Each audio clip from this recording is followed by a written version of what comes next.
Assalamualaikum warahmatullahi wabarakatuh. Saudaraku yang dirahmati Allah.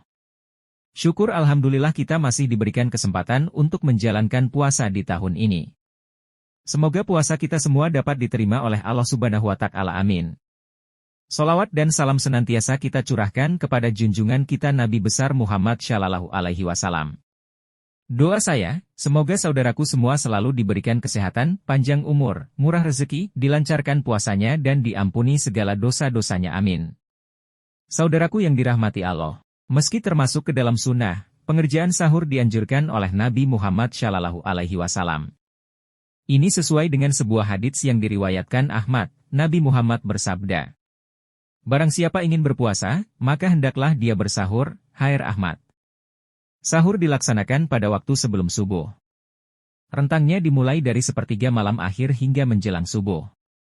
Sementara itu Wahbah Az-Zuhaili dalam terjemah Fihul Islam wa Adillatuhu Juz 3 menjelaskan waktu puasa dimulai sejak terbitnya fajar hingga terbenamnya matahari. Ini merujuk pada surat Al-Baqarah ayat 187.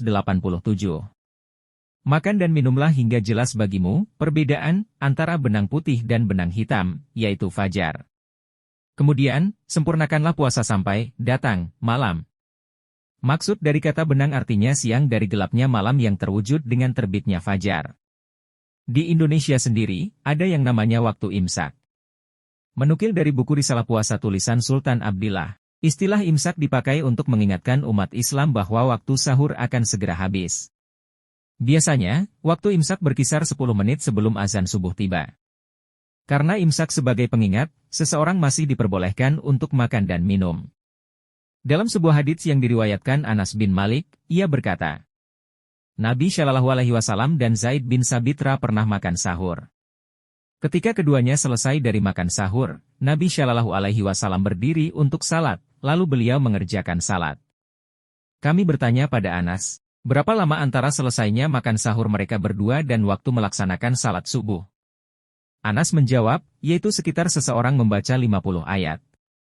Waktu membaca 50 ayat berkisar kurang lebih 10 menit. Karenanya, sebelum masuk waktu subuh masjid-masjid mengingatkan 10 menit sebelumnya bahwa waktu sahur segera berakhir. Lantas, bagaimana jika seseorang masih melakukan sahur ketika azan subuh? Bolehkah sahur saat azan subuh berkumandang? Disebutkan Imam An-Nawawi secara tegas mengatakan bahwa para ulama tidak berselisih apabila waktu subuh tiba dan masih ada makanan di mulut seseorang, maka ia harus memuntahkannya. Setelahnya, orang tersebut boleh melanjutkan puasa, namun jika sengaja ditelan padahal sudah tahu subuh tiba maka puasanya batal. Jika salah seorang di antara kamu mendengar azan sedangkan ia masih memegang piring, makan, maka janganlah ia meletakkannya sehingga ia menyelesaikan hajatnya, makannya, Hr. Ahmad, Abu Dawud, Hakim. Imam An-Nawawi menjelaskan terdapat hadits yang membolehkan makan dan minum, tetapi hanya untuk azan pertama bukan azan kedua. Sebab, pada zaman Nabi dahulu azan subuh dikumandangkan 2 kali, pertama azannya Bilal sebelum masuknya waktu subuh dan kedua azannya Ibnu Ummi Maktum ketika subuh tiba, berikut bunyi haditsnya. Bahwa Bilal azan pada waktu malam. Maka Rasulullah Shallallahu Alaihi Wasallam bersabda, makan minumlah kalian sampai Ibnu Ummi Maktum azan. Karena dia tidak akan azan kecuali setelah terbitnya fajar syadik, Hr. Bukhari dan Muslim.